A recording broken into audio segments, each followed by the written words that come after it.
આપણું મન ઘણું મક્કમ હોય છે. તેમાં આવતા વિચારો આપણા જીવનને નવો આકાર આપે છે. તેથી આપણે હંમેશા જ સકારાત્મક વિચારવું જોઈએ. હારવાના ભય કરતાં જીતવાની મહત્વાકાંક્ષા વધારે હશે તો સફળતા તમારા હાથોમાં જ છે. નમસ્કાર, હું છું હેમાંગીની અને સ્વાગત છે તમારું અમારા કાર્યક્રમ ગુડ ન્યૂઝ ગુજરાતમાં. તો ચાલો શરૂ કરીએ આજનો કાર્યક્રમ ગુડ ન્યૂઝ ગુજરાત. વિજ્ઞાન, જેના વગર મનુષ્યનું જીવન અધૂરું છે. વિજ્ઞાન, જેનાથી દિવસની શરૂઆત થાય છે. મિત્રો, દર વર્ષે 28 ફેબ્રુઆરીને રાષ્ટ્રીય વિજ્ઞાન દિવસ તરીકે ઉજવવામાં આવે છે. શું તમે જાણો છો વિજ્ઞાન શું છે?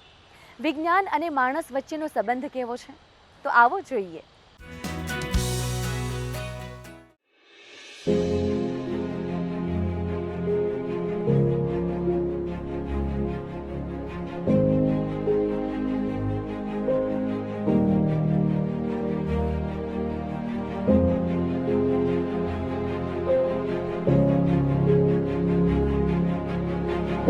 કુદરતને સમજવાની જે આખી પ્રક્રિયા, એનું નામ વિજ્ઞાન. મનુષ્યની કલ્પનાઓને વાસ્તવિક રૂપ આપવાનું કામ વિજ્ઞાને કર્યું છે. વિજ્ઞાન વિના માનવ જીવન અધૂરું છે અને બંને પરસ્પર એકબીજાના સાથે છે. વિજ્ઞાન એ ખરેખર આપણાથી જુદું નથી અને એટલા માટે જ વિજ્ઞાનનું વિશેષ મહત્વ છે. આ સમજણમાંથી જ પછી આપણી બધી પ્રવૃત્તિઓ એક પછી એક જન્મ લેતી જાય છે કે મારે શું કરવું છે, બીજા બધા શું કરી રહ્યા છે, સમાજ શું કરી રહ્યો છે, અને એ બધામાંથી પછી આપણે નક્કી કરીએ છીએ કે મને શું પસંદ પડશે, મારે શું કામ કરવું છે. એટલે આ વસ્તુ જે છે એ વિજ્ઞાનની અભિન્નતા જ્યારે આપણે સમજીએ ત્યારે આપણો પછી ખરેખર પ્રોગ્રેસ શરૂ થાય છે. જો આપણે વિજ્ઞાનને આપણાથી જુદું સમજીશું તો એનો એક આ વિજ્ઞાનનો વિષય ભણવાનો છે, ગણિત મારે ભણવાનું છે. શું તમે જાણો છો બ્રહ્માંડ અને માનવ જીવનનો સંબંધ કેવી રીતે જોડાયેલો છે? બ્રહ્માંડની એવી કેવી ક્રિયાઓ જે આપણામાં પણ સમાયેલી છે? ચાલો આપને બતાવીએ કે જેમ બ્રહ્માંડમાં આવી રીતે પ્રત્યેક ક્ષણે હજારો તારાઓનો ઉદ્ભવ થાય છે અને હજારો તારાઓનો વિલય થાય છે, એવી રીતે આપણા શરીરમાં પણ within our body also millions of cells, હજારો લાખો કોષ, આપણું શરીર છે એ કોષનું બનેલું છે. તો પ્રત્યેક ક્ષણે આપણા શરીરની અંદર પણ, આપણા મગજની અંદર પણ જે હજારો કોષ છે એમનો વિલય થાય છે, એનો નાશ થાય છે અને નવા નવા કોષ ઉત્પન્ન થાય છે. એટલે અત્યારે આજે 10 મિનિટ પહેલાં તમે જે હતા એ આજે તમે અત્યારે એ નથી. તમારી પોતાની અંદર પણ, શરીરની અંદર પણ હજારો કરોડો અબજો પરિવર્તન સતત થયા કરે છે. તો આપણું શરીર પણ જાણે કે એક શરીર એ પણ જાણે કે એક બ્રહ્માંડ છે મોટું.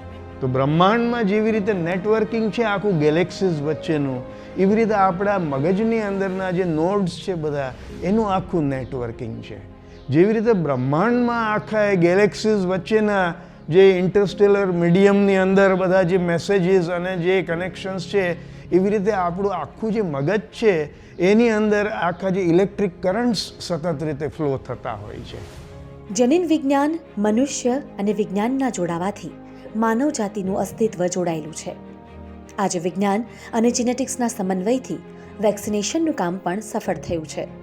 ગુજરાતની આપણે હિસ્ટ્રી જોઈએ તો પણ ખૂબ જ સુંદર છે કે કેવી રીતે આપણે ખાલી ગુજરાતી નથી પણ થોડા યુરોપિયન છે, થોડા ઈરાની છે, થોડા ઈરાકી છે, થોડા મુગલાઈ છે. એ બધાના અલગ અલગ જનિતત્વોની જ્યારે મિશ્રણ થયું છે ત્યારે આજના ગુજરાતીઓ બન્યા છે.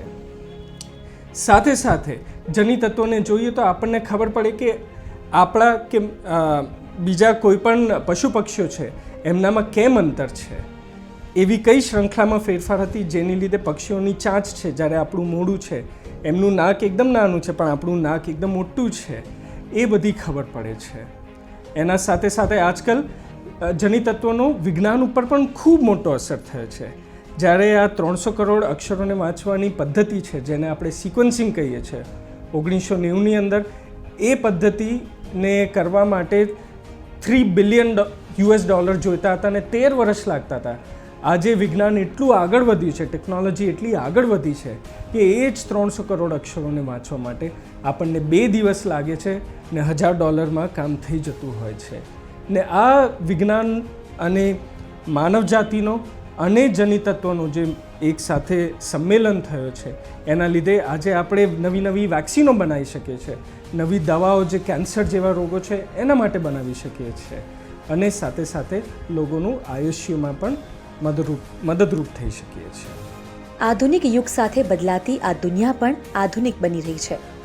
આવા સમયે વિજ્ઞાન અને ટેકનોલોજીને એક માનવામાં આવે છે, પરંતુ આ બંને એકબીજાથી ભિન્ન છે. આપણી આજુબાજુના એટલે કે આપણી બહારના અને આપણી અંદરના વિશ્વને સમજવું, બહારના વિશ્વને સમજવું ને આપણું પોતાનું અંદરનું વિશ્વ એ સમજવું પડશે ને.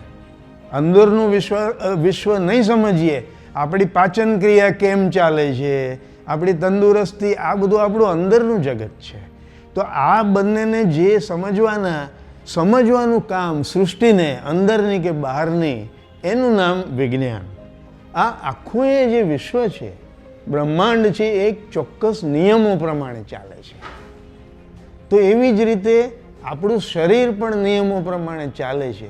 હવે આ નિયમોને સમજવા એનું નામ વિજ્ઞાન. અને એ નિયમોને સમજવાનો આનંદ લેવો, એ જીવનને ઊંચી કક્ષાએ લઈ જવાની વાત એ આવે. પણ પછી શું છે કે એક વખત નિયમો સમજી લીધા એટલે પછી સામાન્ય માણસ છે એ છે ને કે ફાયદાની વાત વિચારે છે. હું લાખો રૂપિયા કમાઈ લઉં, હું મોટા મોટા બિલ્ડિંગ બનાવી કાઢું, હું આ કરું તે કરું. તો એની અંદરથી પછી વિજ્ઞાનના જે શુદ્ધ નિયમો જે છે એનો ઉપયોગ કરવાની વાત, તો એ કરીને લોકો ગેજેટ્સ બનાવે છે. તો એ બધું આવ્યું છે ક્યાંથી? વિજ્ઞાનના નિયમોને સમજવામાંથી આ બધાનો ઉદ્ભવ થયો છે. પણ આ બધું બનાવવું એ વિજ્ઞાન નથી. એ વિજ્ઞાનનો જે ઉપયોગ કરો છે કે જે ખરેખર તો જે શુદ્ધ સત્વનો આનંદ હતો, તો એ બધું કરીને જે કરવું એ બધી ટેકનોલોજી છે. જો આપણા જીવનમાં વિજ્ઞાન ન હોય તો વિચારો કે દુનિયા કેવી હશે. વિજ્ઞાન વિનાનું જીવન અભાવપૂર્ણ જીવન કહી શકાય. દુઃખ માત્રનું કારણ છે અજ્ઞાન છે. એટલે વિજ્ઞાનનો અભાવ, વિશેષ જ્ઞાનનો અભાવ એટલે દુઃખમાં વધારો. એટલે માનવ જીવનનું આ જે તમે કહ્યું કે વિજ્ઞાન સિવાયનું માનવ જીવન, તો એ દુઃખ ભરેલું જીવન. વિજ્ઞાન માનવ જીવનને મળેલ એક એવી ભેટ છે જેને કારણે આપણું જીવન અર્થપૂર્ણ બન્યું છે અને જેને બરકરાર રાખવાની જવાબદારી પણ આપણી જ છે. લક્ષ્મણ રાજપૂતની સાથે સુમન બોરાનાનો રિપોર્ટ.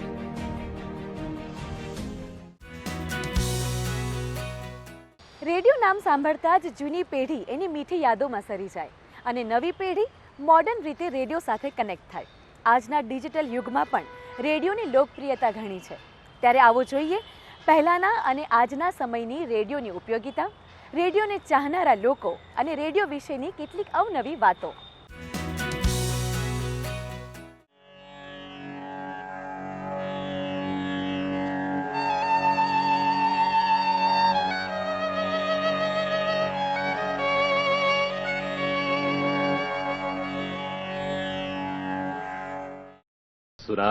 सुना आपने बहनों और भाइयों, वो आ गए जिसका इंतजार था, वो आ गए और ये हैं आपके मेरे हम सबके फेवरेट गायक किशोर कुमार.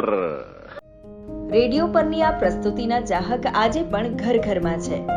હાલમાં જ 13મી ફેબ્રુઆરીએ વિશ્વ રેડિયો દિવસ ઉજવવામાં આવ્યો, જેની શરૂઆત સંયુક્ત રાષ્ટ્ર દ્વારા 2012માં કરવામાં આવી. રેડિયોના આવિષ્કારથી વિશ્વમાં ક્રાંતિ આવી અને તે સમાચારનું માધ્યમ બન્યું. આવો જાણીએ સમાજ ઉપયોગી કાર્યોમાં અને ખાસ કુદરતી હોનારત વખતે રેડિયોએ કેવી ભૂમિકા ભજવી હતી. આજે સમય જતાં રેડિયોનું સ્વરૂપ બદલાયું છે, ત્યારે કોમ્યુનિટી રેડિયો પણ માહિતીના પ્રસાર માટે મહત્વનું માધ્યમ બન્યું છે. જૂનાગઢ કૃષિ યુનિવર્સિટીનું સામુદાયિક રેડિયો સ્ટેશન જેનું શ્રેષ્ઠ ઉદાહરણ છે. રેડિયોએ બહુ જ મોટું જાહેર માધ્યમ તરીકે કામ કરી લોકોના ઘર ઘર સુધી માહિતી, જ્ઞાન અને મનોરંજન પીરસ્યું છે. એફએમની ઉત્ક્રાંતિ થતાં રેડિયો ફરી પાછો પુનર્જીવિત થયો છે. આ કોમ્યુનિટી રેડિયો સ્ટેશન જુનાગઢ કૃષિ યુનિવર્સિટીનું છે, જે ડાયરેક્ટ ટ્રાન્સમિશન દ્વારા 15થી 18 કિલોમીટરની ત્રિજ્યામાં જુનાગઢ શહેર અને આશરે 70 ગામોમાં કૃષિ અને અન્ય વિષયો પર માહિતી પ્રસારિત કરી રહ્યું છે. વધુ લોકો સુધી પહોંચી શકાય તે માટે જુનાગઢ જનવાણી નામની એપ દ્વારા આજે આ કોમ્યુનિટી રેડિયો સ્ટેશન જગતના પ્રત્યેક ખૂણે સાંભળી શકાય છે. માહિતી સાથે મનોરંજન પીરસીને રેડિયોએ દરેક ખૂણે બેઠેલા માણસને આકર્ષ્યો છે. રેડિયોના એવા જ એક ચાહક છે અમરેલીના ચલાલા ગામના 80 વર્ષના સુલેમાન ચાચા, જેમને રેડિયો કલેક્શનનો ગજબનો શોખ છે.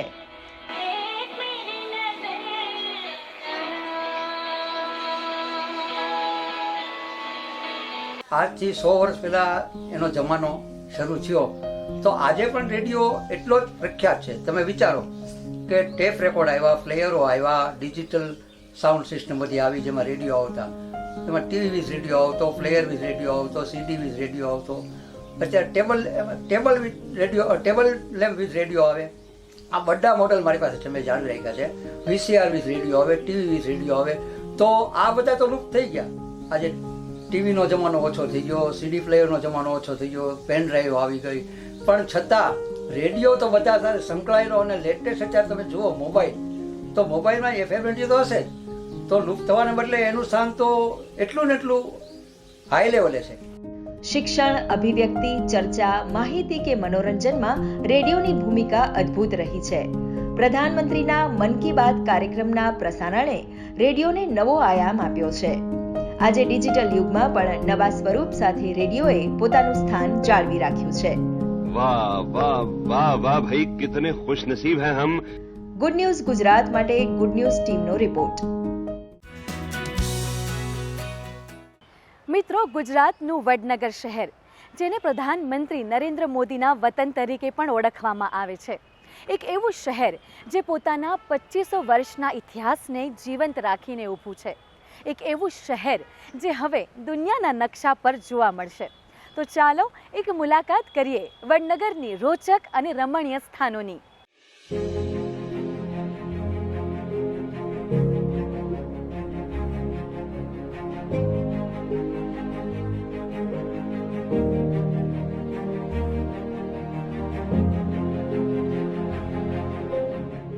ભારતનું એક એવું શહેર જે પાછલા 2500 વર્ષોથી પોતાનો ઇતિહાસ, પોતાની વિરાસતને સંજોઈને જીવિત છે.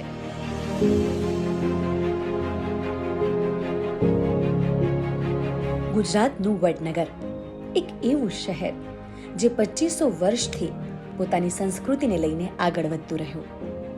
वड़नगर ऐसा शहर है कि जो 2500 सालों से उसी जगह पे है, कहीं इधर उधर नहीं हुआ है. वो सबसे बड़ा मतलब जो है उसको हम कह सकते हैं आउटस्टैंडिंग यूनिवर्सल वैल्यू है, OUV है वो वड़नगर का. तो वो बाकी शहरों में नहीं है. बाकी शहर पुराने बहुत जगह है, इंडिया में भी है. और मैंने जो भी देखा है अभी, मतलब मुझे किसी ने कहा भी था, तो आप काशी को भी मानते हैं कि काशी बहुत पुराना है. नो डाउट काशी जो है वड़नगर से और 500 साल पुराना है, 500-600 साल पुराना है. पर काशी में क्या हुआ कि काशी गंगा नदी के तट पे शिफ्ट होता रहा. वड़नगर भी मिलता है कि उसी फोर्टिफिकेशन, उसी किले के अंदर जो है बस्ती आज तक है, उसी में विकसित हो रही है. વડનગર ભારતીય સંસ્કૃતિનું એક પ્રાચીન નગર છે, જે પોતાની વૈભવશાળી સંસ્કૃતિ, સ્થાપત્ય કલા અને નગર આયોજનનો સર્વોત્તમ નમૂનો છે.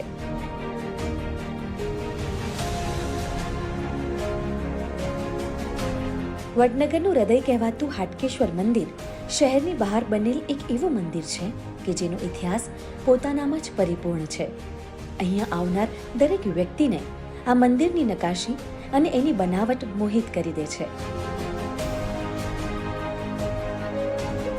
हाटकेश क्षेत्र जो है उसका कोई शिलालेख तो अभी है नहीं, मगर स्कंद पुराण नागरखंड उसमें उसका उल्लेख है कि भाई हाटकेश क्षेत्र इस विस्तार को क्यों कहा जाता था कि जब महादेव जी शंकर भगवान की पत्नी उमा को उसके पिता दक्ष राजा ने यज्ञ का आमंत्रण नहीं दिया तो वो जाकर भी इसी यज्ञ कुंड में कूद पड़ी और अपना बलिदान दिया।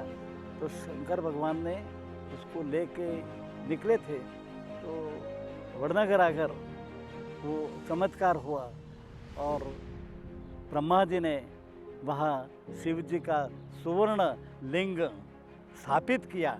आटक मीन्स सुवर्ण, that for it is known as सुवर्ण, Atakeshwar. This is the only story in return and mentioned in the Skanda Purana Nagarkhand. Tanariri મહોત્સવ વિશે તો તમે જરૂરથી સાંભળ્યું હશે, પણ શું તમે જાણો છો આ નાગર બહેનો તાના અને રીરી કોણ હતી? વડનગર પહોંચતા જ તમે તાનારીરી બગીચાની સુંદરતાને નિહાળી શકો છો। अकबर बादशाह था और वो टर्म उसका जो नवरत्न था उसमें से this Tansen was a musician and singer. Haridas जो उसका गुरु थे उसने बोला कि मेरी अग्नि संस्कार दीपक राग से करना है, तो उसने दीपक राग से किया। मगर दीपक राग के बाजू में मल्हार राग गानार होना जरूरी है, अदरवाइज उसमें दीपक राग की पीड़ा होती है। तो मल्हार राग गानार नहीं मिला। He was knowing, Tansen was knowing that I will find, मुझे कोई भी जो मल्हार राग गानार मिलेगा तो फक्त वड़नगर में ही मिलेगा। ही वॉज नोइंग, वो सब जानता था। तो वो इधर आया तो उसको एक ताना और रिरी दोनों बहनें थी, ट्विन बेबी। तो उसने मल्हार राग गाया और वो मल्हार राग गाने के बाद उसका पीड़ा कम हुई। આ છે વડનગરનું કીર્તિ તોરણ, જેનું સ્થાપત્ય અને શિલ્પકલા આપ આ છબીના માધ્યમથી જોઈ શકો છો। ગુજરાતના સોલંકી રાજાઓની વિશેષ વાસ્તુકળાનું જીવંત ઉદાહરણ તેને માનવામાં આવે છે। Vadnagar was visited by number of Kings. वो वड़नगर में गुजरात के छोटे छोटे राजा होते हैं ना, वो आते थे। क्यों आते थे? कि यहाँ से कोई एडमिनिस्ट्रेटर लेने के लिए और कुछ लोगों के साथ संपर्क भी करते थे। और कुछ यहाँ कोई पॉलिटिकल प्लेस नहीं थी, मगर राजाओं के साथ प्रजा के साथ कुछ विचार विनिमय करते थे। तो वहाँ कोई विजय प्राप्त करके आया तो विजय प्राप्त करने के लिए प्रजा बोले कि यहाँ हमारे लिए क्या है, तो ये तोरण बना दिया। तोरण इज एक स्मृति चिन्ह left by the kings for the memory of their victory. વડનગરનું શર્મિષ્ઠા તળાવમાં એક રમણીય પર્યટન સ્થળ છે। એક એવો સમય પણ હતો જ્યારે આ તળાવ વિકાસની રાહ જોઈ રહ્યો હતો, પણ આજનું દ્રશ્ય કંઈક જુદું જ છે। शर्मिष्ठा तालाब है, वो टाउन के नॉर्थ ईस्ट में है, मतलब वायव्य कोना में। और जो पानी का जो बहाव है वो आपका वो नैऋत्य दिशा में है। ठीक है, तो कभी भी कोई भी नगर जो है आप पानी के बहाव की दिशा में नहीं बनाया जाता है। और हमारे यहाँ एक जो नगर बसते थे ऐसी जगहों पे, और ख़ास करके जो धनुष तीर्थ बोलते हैं, जो धनुष की जगह जो मेंढर होता था उसके किनारे नगर को शुभ माना जाता था। तो वड़नगर जो है ऐसे ही धनुषाकार जब बोर्ड होगा उस पे बसा हुआ है। 2500 વર્ષોથી નિરંતર આ શહેર હવે પોતાના ઇતિહાસ સાથે જોડાવા લાગ્યું છે। ભારતીય પુરાતત્વ સર્વેક્ષણ પાછલા કેટલાક વર્ષોથી વડનગરમાં ખોદકામ કરી રહી છે, જેમના સફળ પરિણામોથી વડનગરના ઇતિહાસ સંસ્કૃતિને સમજવામાં મદદ મળી છે। વડનગરથી લક્ષ્મણ રાજપૂતની સાથે સુમન બોરાણાનો રિપોર્ટ। મિત્રો, આપણી સંસ્કૃતિ ગામડાઓમાં વસી છે। ગામડાઓના ઘરની બનાવટ, સજાવટ, શેરી, મહોલ્લો, ચબૂતરો બધું જ આપણા પ્રાચીન લોકજીવનની ઓળખ છે। ત્યારે આ લોકજીવનની ઓળખથી લોકોને પરિચિત કરાવવા માટે સ્ટેચ્યુ ઓફ યુનિટીથી 20 કિલોમીટર દૂર છોટા ઉદેપુર ખાતે એક ગામડું બનાવવામાં આવ્યું છે, જેનું નામ છે તોરણ વિલેજ। તો આવો મુલાકાત લઈએ આ વિલેજની।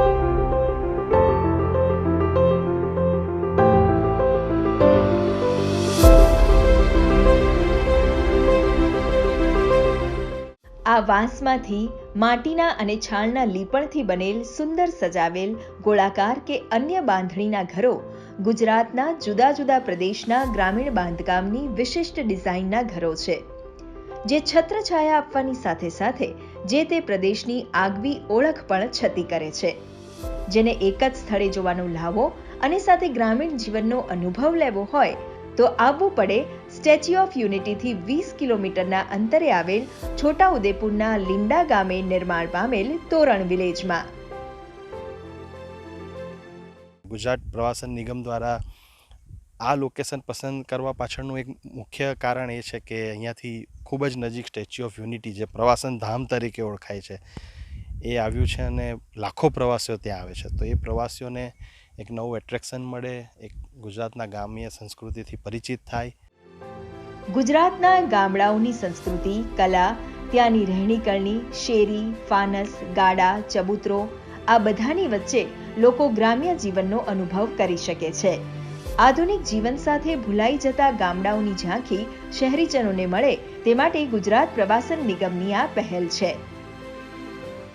ગુજરાત પ્રવાસન નિગમ દ્વારા લીંડા મુકામે જે તોરણ વિલેજ બનાવવામાં આવ્યું છે, એમાં ગુજરાતના અલગ અલગ વિસ્તારના ગામડાની સંસ્કૃતિનું પ્રદર્શન કરવામાં આવ્યું છે. જેમ કે કચ્છના ભૂંગા, તો ભૂંગાનું ખાસ કારણ એવું છે કે ત્યાંનું આબોહવા, ત્યાં શિયાળામાં ખૂબ જ ઠંડી હોય ને ઉનાળામાં ખૂબ જ ગરમી હોય, જ્યાં ટેમ્પરેચર બેલેન્સનું કામ ભૂંગા કરે છે. એવી જ રીતના જેમ દક્ષિણમાં ડાંગ વિસ્તાર છે આપણો, ત્યાંના આદિવાસી ત્યાંના લોકલ રિસોર્સિસથી પોતાનું ઘર બનાવતા હોય છે. તો ત્યાં બાંબુનું ખૂબ મોટું જંગલ છે, એટલે ત્યાંના બાંબુ ઉપયોગ કરીને તે લોકો ઘર બનાવે છે. એવા અહીંયા બાંબુ હાઉસ બનાવવામાં આવ્યા છે.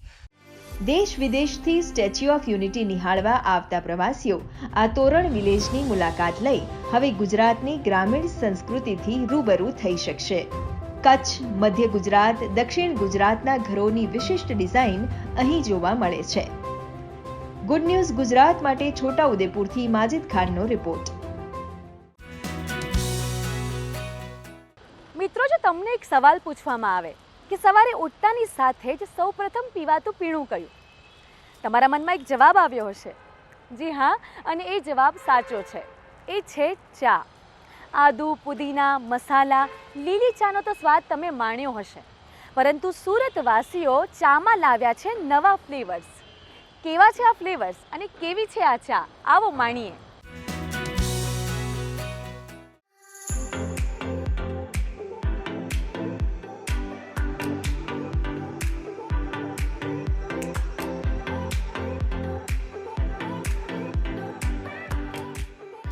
આ સુરતમાં આવેલી એક નાનકડી ચાની લારી છે. સામાન્ય રીતે આપણે ચાને વધુ ટેસ્ટી બનાવવા તેમાં ખાંડ, દૂધ સાથે મસાલા, આદુ, લીલી ચા કે ફુદીનો કે પછી તુલસી નાખીએ છીએ. પણ અહીં મળતી આ ચા આ બધા સ્વાદથી કંઈક અલગ અનોખી છે.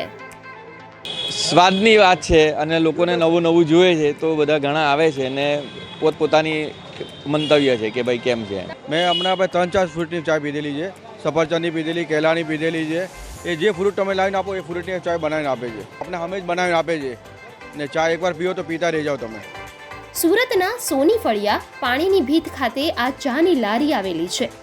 અહીં ચામાં સફરજન, કેળું, ચીકુ, કેરી, સીતાફળ અને જાંબુ જેવા ફ્રૂટનો માવો, આ ઉપરાંત ચોકલેટ કે કોકો જેવી વસ્તુઓ મિલાવીને ચાને એક આગવો ફ્લેવર આપવામાં આવે છે. એ છેલ્લા 10 વર્ષથી હું ફ્રૂટની ચા બનાવું છું. ફ્રૂટમાં પછી કેળા, ચીકુ, સફરજન, મોસંબી, નારંગી, સંતરા, જે પાણી જેવી ચા, ફ્રૂટ ખાતું હોય તો પાણી જેવું, બાકી બધી દૂધની બની શકે. ચા પીવા આવતા લોકોને પહેલા તો ફ્રૂટના ટેસ્ટવાળી ચા પીવી અજુગતું લાગતું હતું, પરંતુ નજર સામે ચા બની અને ટેસ્ટ પણ ભાવ્યો હોવાથી લોકો હવે ટેસ્ટથી આ ફ્લેવર ટીનો સ્વાદ માણે છે. હું લગ્નમાં પણ બનાવવા જાઉં છું, એમાં કેસરની ચા બનાવું છું, કોકોની ચા બનાવું છું. બધાને ચીકુ ને કેરીની ચા જબરજસ્ત લાગે ટેસ્ટ. એ ચા 60-70 રૂપિયાની એક ચા વેચાય છે. લગભગ 15 વર્ષથી મનીષભાઈની ચા અમે લોકો પીએ છીએ. ગ્રેપ્સ છે, પાઇનેપલ છે, એપલ છે, બનાના છે, ચીકુ છે, અલગ અલગ ફ્રૂટ્સની ચાય બનાવે છે. આમ પણ સુરતનું જમણ તો દેશ વિદેશમાં ખૂબ પ્રસિદ્ધ છે. અહીં ખાણીપીણીમાં નિત નવી શોધખોળ થતી રહે છે. ત્યારે આ અનોખી ફ્રૂટ ચા સુરતી ચાના રસિયાઓમાં નવું આકર્ષણ ઊભું કર્યું છે. ગુડ ન્યૂઝ ગુજરાત માટે સુરતથી લોપા દરબારનો રિપોર્ટ. તો મિત્રો, આ હતો અમારો આજનો કાર્યક્રમ ગુડ ન્યૂઝ ગુજરાત. આપ અમને આવી જ ગુડ ન્યૂઝ મોકલી શકો છો. અમારું ઈમેલ આઈડી છે goodnewsgujarat@gmail.com. આપ અમારો આ એપિસોડ અમારી YouTube channel DD news Gujarati પર પણ જોઈ શકો છો. તો દર્શક મિત્રો, ફરી મળીશું આવતા સપ્તાહે આવી જ કેટલીક ગુડ ન્યૂઝ સાથે. ત્યાં સુધી રજા આપશો. નમસ્કાર.